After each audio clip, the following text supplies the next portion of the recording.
Lorsque vous téléchargez des photos sur Facebook, la plateforme met automatiquement en évidence les visages et vous fait des suggestions d'amis en fonction des visages qui apparaissent sur la photo. Mais comment identifier instantanément lequel de vos amis figure sur la photo? Facebook utilise l'IA pour reconnaître les visages. Et dans une courte vidéo mettant en évidence les recherches sur l'intelligence artificielle, Facebook explique qu'il utilise les réseaux de neurones artificiels pour alimenter un logiciel de reconnaissance faciale. Il faut préciser que Facebook a beaucoup investi dans ce domaine, non seulement au sein de Facebook, mais également à travers les acquisitions de plusieurs startups de reconnaissance faciale. Facebook utilise également l'IA pour personnaliser votre feed d'actualité et vous assurer que vous voyez des publications qui vous intéressent ou qui pourraient vous intéresser bien sûr en fonction de vos interactions habituelles. Son but est de vous maintenir le plus longtemps possible sur sa plateforme. Et un intérêt commercial particulier pour Facebook est la diffusion d'annonces qui correspondent à vos intérêts.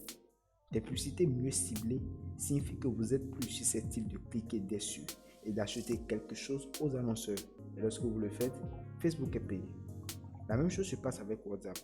Par exemple, si dans une conversation WhatsApp vous recevez des photos de chaussures, dès que vous êtes sur Facebook, vous aurez des propositions de publicité de chaussures. Une autre initiative de Facebook est DeepTest. DeepTest est un moteur de compréhension de tests basé sur le deep learning qui peut comprendre avec une précision quasi humaine le contenu textuel de plusieurs milliers de publications par seconde couvrant plus de 20 langues. DeepTest est utilisé dans Facebook Messenger pour détecter une intention. Par exemple, quelqu'un pourrait écrire un message disant « Je voudrais vendre mon ancien vélo pour $200. Est-ce que quelqu'un est intéressé ?»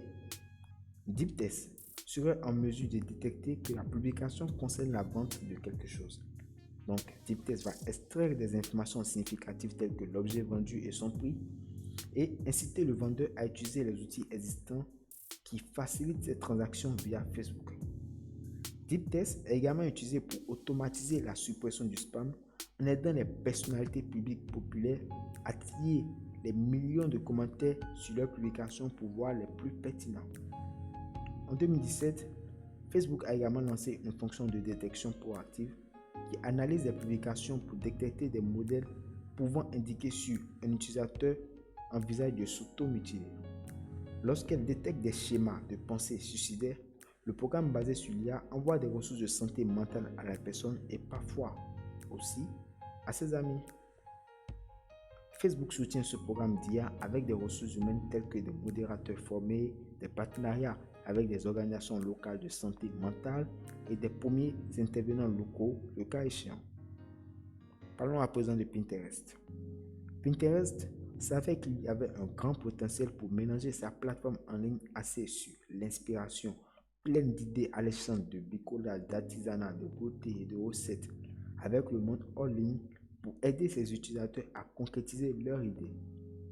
L'objectif était de proposer une recherche de caméra qui vous aide à découvrir en ligne ce que vous rencontrez dans le monde hors ligne.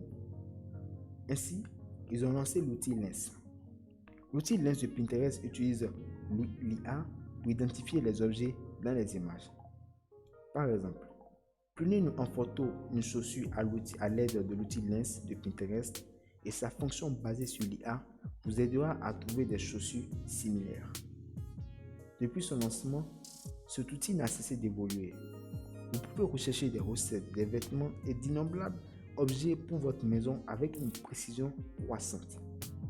Parmi les autres applications de machine learning chez Pinterest, citons la prévention du spam, la recherche et la découverte, les performances et la monétisation des annonces, le marketing par courrier électronique. La croissance de Pinterest Lens, c'est-à-dire de l'outil Lens de Pinterest, montre à quel point la recherche visuelle gagne progressivement du terrain en tant qu'outil authentique et pas seulement une nouveauté. Pinterest n'est pas non plus le seul acteur dans cet espace. 3 mois après le lancement de Pinterest Lens, Google a lancé sa propre version de l'outil Google Lens.